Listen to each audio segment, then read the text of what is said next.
আমরা পরবর্তী সময় দেখেছি 2001-এ উনি আবার রাষ্ট্রীয় ক্ষমতায় এসেছেন। 2008-এর পরে আবার মঈনুল ফখরুদ্দিনের নেতৃত্বে আবার রাষ্ট্রীয় গণতন্ত্রকে হত্যা করা হলো। উনি আবার গণতন্ত্রের জন্য আবার চিৎকার করে জেগে উঠলেন। উনি বললেন কোনো অবস্থাতেই মঈন ফখরুদ্দিন অনেক প্রস্তাব দিয়েছে ওনাকে বিদেশে চলে যাওয়ার জন্য, উনি চুপ থাকার জন্য, উনি রাজনীতি থেকে সরে যাওয়ার জন্য উনি কখনো মাথা নত করেননি।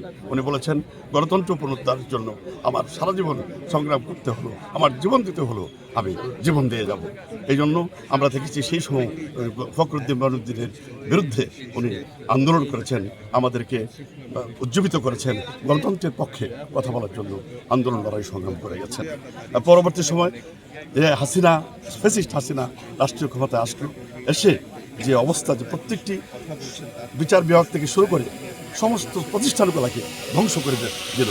উনি বললেন যে এভাবে একটি দেশ চলতে পারে না, ভোটের অধিকার নেই মানুষের। পাকিস্তানিরা যেভাবে ভোটের অধিকার কেড়ে নিয়েছিল, আমাদের কথা বলার অধিকার কেড়ে নিয়েছিল, মৌলিক অধিকার কেড়ে নিয়েছিল, যে কারণে স্বাধীনতার যুদ্ধ সেই গণতন্ত্রকে পুনঃপ্রতিষ্ঠার জন্য আবারও উনি জেগে উঠলেন, আবারও বললেন কোনো অবস্থাতেই গণতন্ত্রের সঙ্গে কোনো আপোষ করবো না।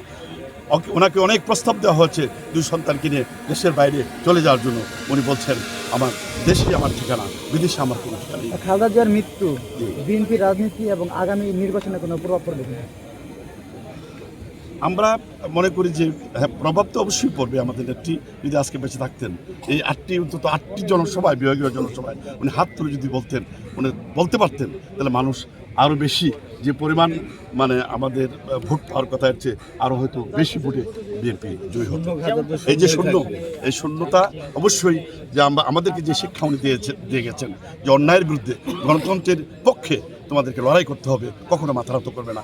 আমরা সেই ওনার অনুসারী হিসাবে আমরা গণতন্ত্রের পক্ষে আমাদের নেতা ভারপ্রাপ্ত চেয়ারম্যান জনাব তারেক রহমানের নেতৃত্বে সকল ষড়যন্ত্রের বিরুদ্ধে আজকে যারা ওই রাজাকাররা যারা ষড়যন্ত্র করছে, এই দেশকে একটা অস্থিতিশীল অবস্থা দেওয়ার জন্য চেষ্টা করছে, তাদের সকল ষড়যন্ত্র আমরা উপেক্ষা করে একটি 12ই ফেব্রুয়ারি যে নির্বাচন হবে, সেই নির্বাচনে একটি গণতান্ত্রিক সরকার প্রতিষ্ঠা হবে এবং তারেক রহমানের নেতৃত্বে বাংলাদেশের মানুষ ধানের শীষকে ভোট দেবে। এটা আমাদের খালেদা জিয়ার আদর্শ থেকে শিক্ষা